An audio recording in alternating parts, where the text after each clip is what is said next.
Hello and welcome to Basketball Talk Pro. My name is Ron Ecker.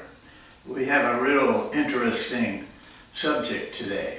The subject is Nick Nurse.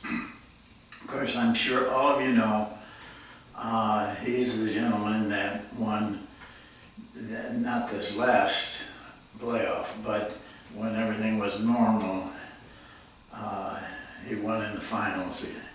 And it was his first year.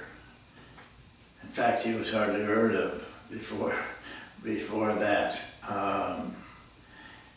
And yet, the thing I want to get across in this is read his book. I'm going to talk to you a little bit about it, but you have to read it yourself to get the full feeling of it. I think it's a terrific book, though it's not really a basketball book. It's more of a personal book about Nick himself and what he went through. And that is what I want to make a big point of. What he went through. How did he do it? How did he come from a little town in Iowa? Spent all kinds of time overseas, here, assistants, head coaches, but always winning wherever he went. Just how did he do that? I mean, everyone sitting out there listening to this has the same problem. How are you going to do it if you want to, and I'm not sure many of you want to, if you want to be what he is right now? He was in no better shape than you are. He's a lesson to be learned because he did it. He didn't back down from anything, and he did it. Well, his book is great. At first I didn't think so. I'm not much on basketball books that, just talk about the head coach and his history and everything, but this one just took me right in. And I'll tell you how unusual that is. I go to bed at 9 o'clock, I get up at 3 o'clock, that's 6 hours to sleep. I work at my very best when I have 6 hours, not 7 hours or not 5 hours. But when I have 6 hours, I can put in a good long day with full energy. Well, that particular book I bought on, Kindle, a Kindle book. And I was reading it, or going to read it, from my, whatever they call that thing, tablet, I guess. I don't like reading that way, but I wanted to get the book quickly. And I could have it in 20 minutes. So I didn't pick it up right away. I picked it up a little bit.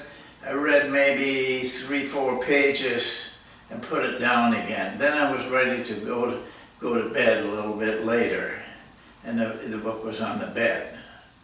And I thought, well, let me just see where I'm at it. And I picked it up. I started to read. I had one sock on and one sock off when I started to read. I thought I was going to get to the other one, but when I started to read, I got absolutely captured in the book. I was immersed with it. I read every word of it. I read from 9 o'clock p.m.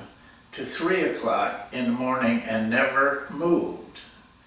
At 3 o'clock, I came out of my world I didn't really know what I was doing. I was just absorbing every word that in that book.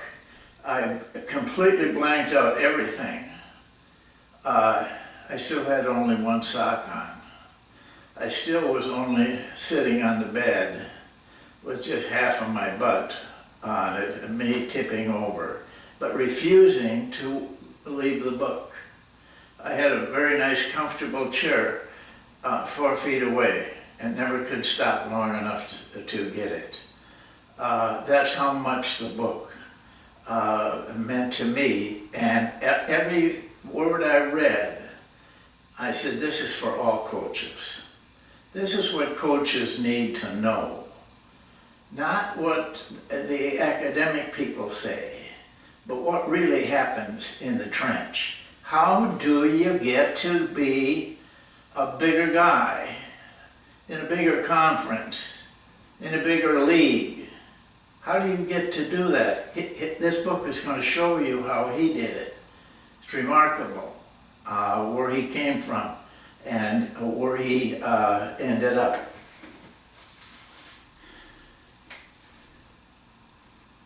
It's not a book about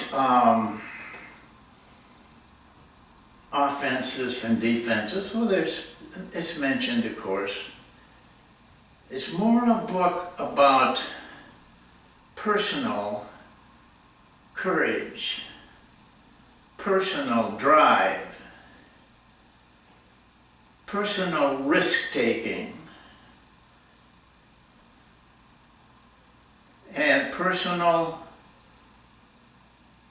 improvement. That's how he did it.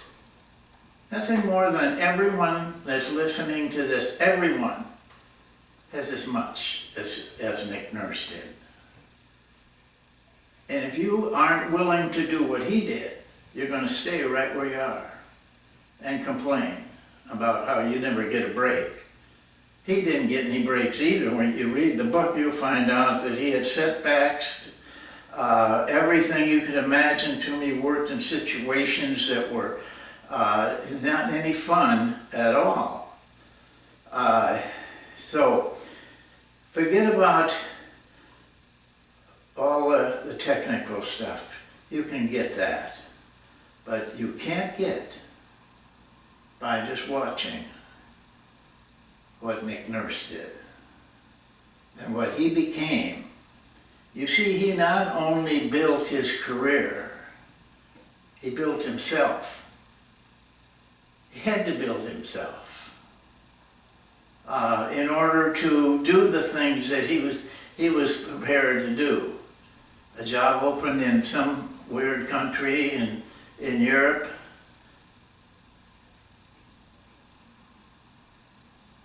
Nick would go. He didn't care. He just wanted to coach. And as I said, he brought out the best qualities in him in order to be able to do that. He had a purpose. So many of you have no purpose at all. You just kind of drift along. But he had an intense purpose. A purpose that drove him. Day after day, with all the heartbreak and all the time he had to spend away from family and foreign countries that he didn't understand, but he kept going because he had a purpose. He wanted to walk across the biggest basketball stage in the world and pick up a trophy saying, "You were the very best in the world." That's what he wanted. And he drove himself to the point. The point I want to make to you people listening, because I do not see that in coaches. They don't even want to watch a video to try to learn something. He engulfed himself in that kind of things. He grew and grew. And I would like to see a world where coaches all were like that they took things like every chance they got to learn something, they dove right into it. Because it builds you two ways. It builds you as a coach and it builds you as a person. It's a winning style in every step of the way. You know, I could give you offenses and defenses and drills, but I can't give you what Nick Nurse can give you. Get that book. Read it. Lock yourself in a room and start and finish it. And you'll see what I mean. And then tell me when you open that door that you still want to go back to this nothing life in basketball and just let things kind of wave at you and nothing happens. This is why I'm having this session right now. I see so much apathy in coaches at all levels, at every level, overseas, international. But luckily for us, there's always one in everything that stands out and brings the rest of the group up. You think these coaches just get these things? No, they work hard and they absorb every piece of information they can get.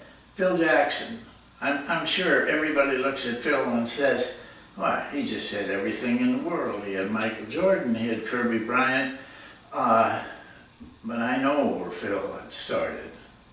I know what he went through. We played in the same league. I saw him his first year. I just sensed that he was going to be a good coach, but he didn't show me that in the first year. Second year, he grew. Third year, he grew more. And by the fourth year, he was ready. But not only ready as a basketball coach, but as a person. He was ready for the strain. He was ready for the setbacks, and he was ready for the tough players, and he was ready for all those things. He learned them in the CBA, and then he didn't have enough. He went to Puerto Rico in the summer. A lot of us went to Puerto Rico. We weren't making a lot of money, and they paid us pretty well. They paid us in cash. But it was a rough life. I mean, down there, the officials have to wear guns to the game.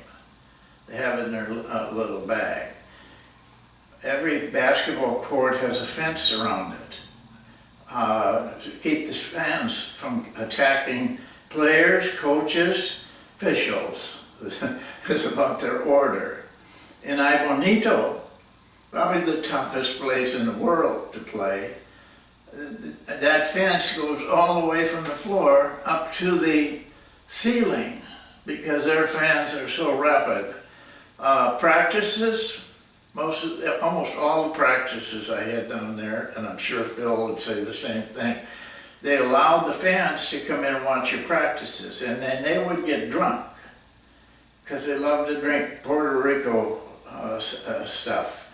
And then they'd start yelling at your players while you're coaching them.